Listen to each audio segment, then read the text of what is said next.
UFC retirements are supposed to be emotional, maybe even heroic, but sometimes they're just flat out weird.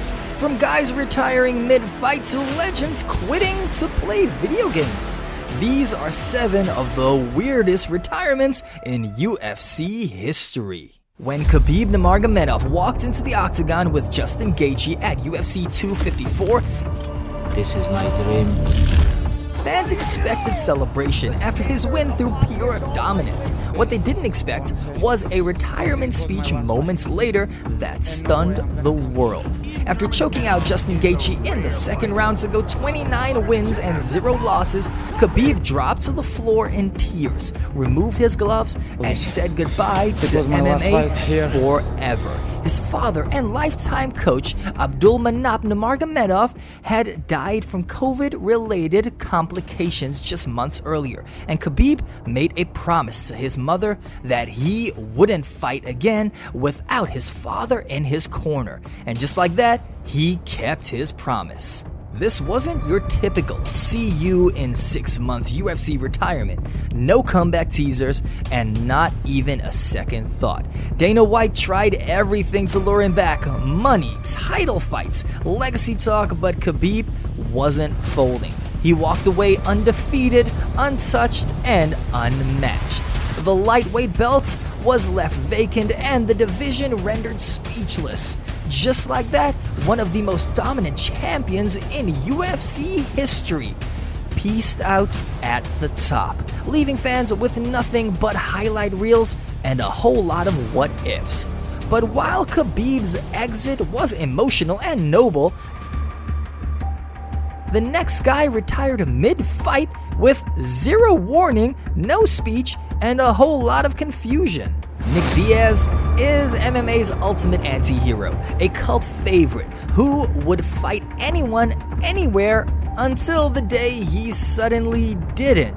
At UFC 266, during Diaz vs. Robbie Lawler's second bout, fans were hyped and the build-up was chaotic. And Nick, well, he looked, let's say, not thrilled to be back.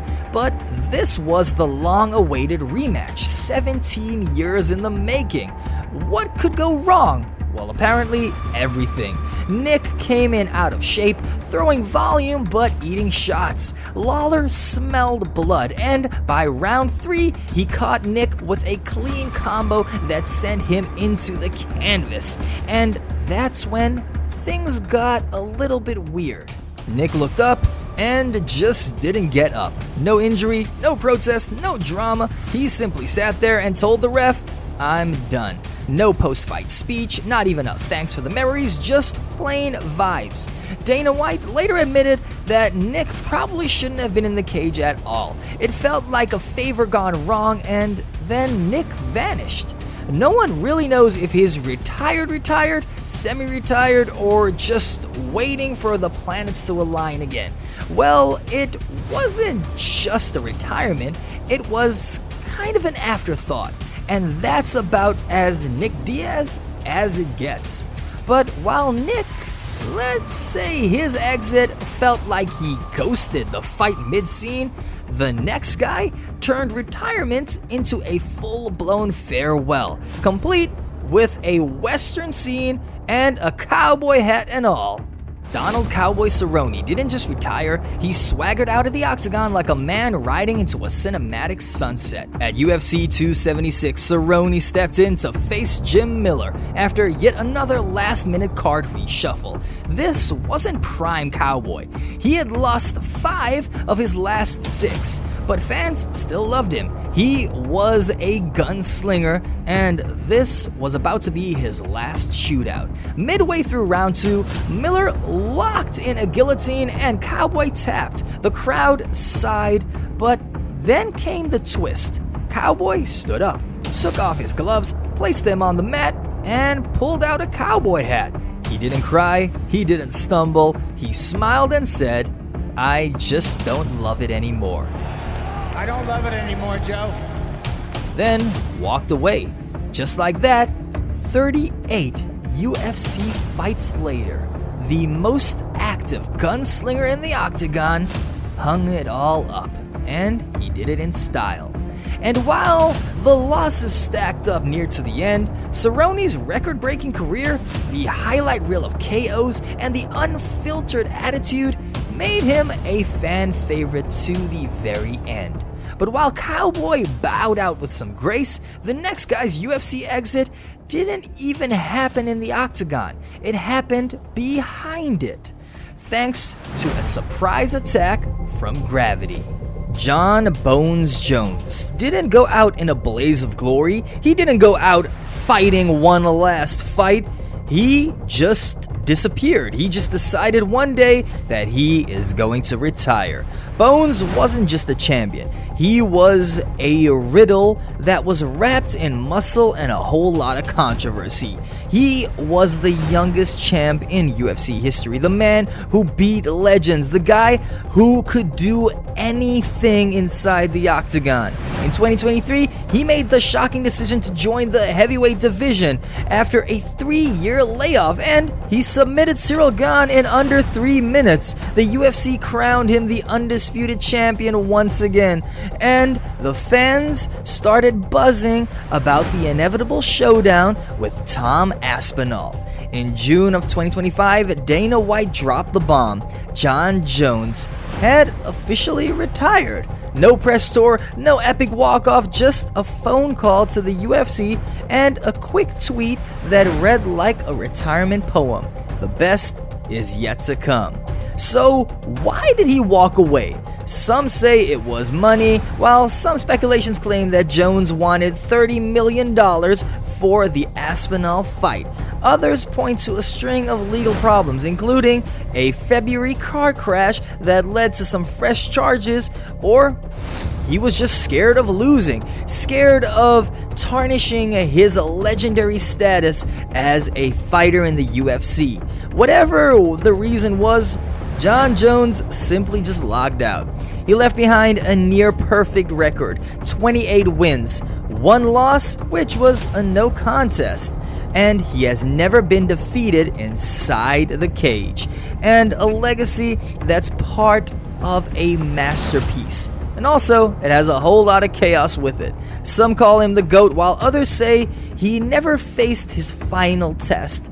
Either way, Jon Bone Jones disappeared while he was still on the top. But while Jon Jones logged off with his legacy intact, Nate "The Rock" Quarry was a comeback story in the making. He was built like a superhero and hits like one too. But his real superpower was always his resilience. After a spinal fusion surgery that many thought would end his career, Quarry made it back, earning a title shot against Rich Franklin at UFC 56. He got knocked out cold, but he kept fighting on. The heart was there, but so was the pain. Fast forward to his final UFC fight in 2010 against Jorge Rivera. It was a slugfest, but Rivera's power was too much. Quarry kept getting dropped, and between rounds, the pain was written all over his face. That was when he made the call. He was spotted telling his corner, "I think this is it." And after the bell, he confirmed it. He was done. Quarry never made any huge announcement, no press tour, and not even an emotional octagon farewell. It was quiet, almost too quiet for a guy who gave so much of himself to the sport. He later said, "Fighting is easy, but living with the aftermath, that's the hard part." While Quarry's exit was quiet and painful, like a light slowly fading out, the next retirement was a shockwave. A champion literally retiring at the height of his reign just to avoid a rematch? Georges St-Pierre might be the GOAT, but his first retirement was straight up bizarre. November 16th, 2013, UFC 167, GSP versus Johnny Hendricks. It was 5 rounds of war, blood, and controversy. Hendricks looked like he edged it, but the judges gave it to GSP. The crowd booed as Hendricks fumed while GSP just grabbed the mic and peaced out. "I'm stepping away," he said. No warning, no retirements, or just confusion. Dana White looked like someone stole his wallet. Reporters pressed for answers as GSP cited personal issues, burnout, and stress. But the timing was suspicious. He had just defended his title. Why walk away now? Well, rumors swirled. PED accusations in the sport, disputes over random drug testing, and allegations over GSP's mental health. Some fans even theorized that the UFC wanted him out just so that he could avoid a rematch. Then came the best part. GSP vacated the title and vanished. He didn't return for 4 years, reappearing at UFC 217 to fight Michael Bisping up a weight class and win another belt. And then he retired again. GSP's first retirement wasn't sad, it was scandalous and pretty stealthy, like he ghosted the entire sport after cleaning out the division. But if GSP's exit was mysterious, the final one is the only retirement caused by love for video games. Yeah, really. Kevin Holland is chaos personified. Trash talker, knockout artist, part-time detective, but in 2022, after getting dominated by Khamzat Chimaev at UFC 279, Holland did the unthinkable. He retired via Instagram. He stated, "I'm officially retired. Peace out. Catch me on Call of Duty." That was it. No injuries, no contract beef, no emotional goodbye, just vibes, memes, and some digital warfare. Fans thought it was a joke, and Dana White didn't even comment about it. But Holland doubled down, posting videos of himself gaming, eating pizza, and just living. For 17 days, he was retired. And then, surprise, he announced a new fight against Stephen Wonderboy Thompson. Apparently, Call of Duty got boring, and the itch came back fast. Holland later admitted that he was frustrated after the Chimaev loss, and he just needed to take a break. But come on, retiring because you lost and got bored? That's gotta be the most Gen Z MMA move of all time. In the end, Holland's retirement wasn't about legacy or injury, it was about mood, and sometimes, well, that's just enough.